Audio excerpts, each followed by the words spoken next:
being in college, like being away, like this is like the best time in my life, I guess. It's just like I do whatever I want to do whenever I want to do it.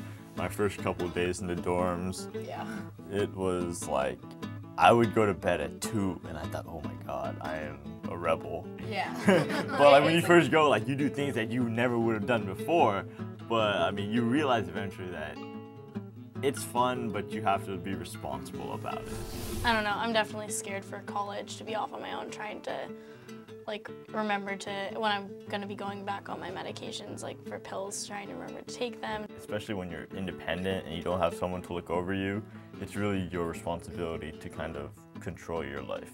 So what kind of techniques do you use to remind yourself to take medications on time? It just felt weird to leave my room without taking my medication. Like I'd have a bottle of water on my desk and I always just like look at my desk for whatever reason. And I say, oh, a bottle of water. Oh, then first thing comes into my head is, oh, medication.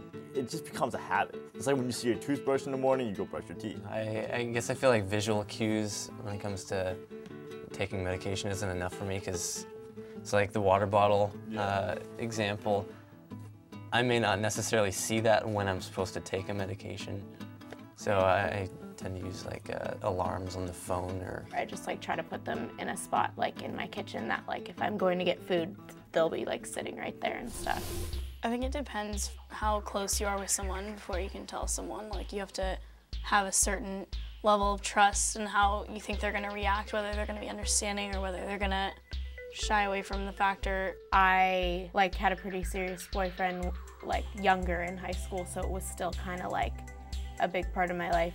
And he was super concerned about it all the time, and like he like signed up to get like Crohn's things like sent to his like magazines and stuff. And like other boyfriends, like some are like more concerned than others, but it's never been like an issue. I was comfortable enough with her that I could freely tell her anything. So I told her the extent of what I had, and I told her right now that it's something that I'm not worried about, and neither should you. More or less, like, it's just something that we know is there, but it doesn't affect us at all. Yeah. When you first started dating, like, it's not something you're gonna bring up. You're like on a date and you're like, Yeah. Not exactly a conversation when you spend starter. like a lot of time with someone though. Like, yeah. you know, there's just some people you meet and you just already feel like you're comfortable with them, and like they're good friends. So it was sort of like that. And so it's always been really easy for both of us to just talk openly about anything. It's like she basically knows everything that I've gone through. If you're doing sexual things with someone, they should be someone you really care about, and they really care about you. I feel like if you're going to be in a relationship with someone, I mean, it should be someone that you know really well and that you're okay to talk with. So like, even in the situation, if you are having a flare, like it shouldn't be an issue. If you're really serious about this person, like having a health problem should not be a difference in like determining if you're together or not. Yeah, Like, you shouldn't be worried it's gonna change the relationship. I mean, honestly, it's just really taught me like the bad days, like to like move forward and just like really live my life to the fullest, like every single day, like look at the glass half full. We got to experience this thing, and it like made us grow up and be responsible, and like yeah, it sucked, but like maybe we're more appreciative of like little things now, which is really cool. Definitely. It brings years and years of like life experience to you. Yeah.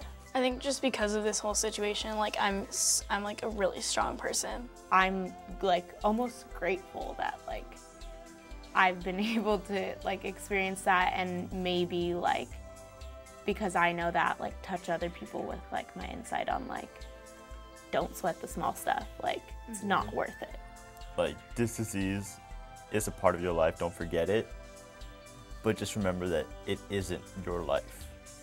I think you just have to know that like after this situation, like things will get better. Like something good always comes out of something bad. And having a positive attitude also makes that situation better. And just live every day, like day by day. Like I mean, always look to the future that it's gonna be better, but every day will get better.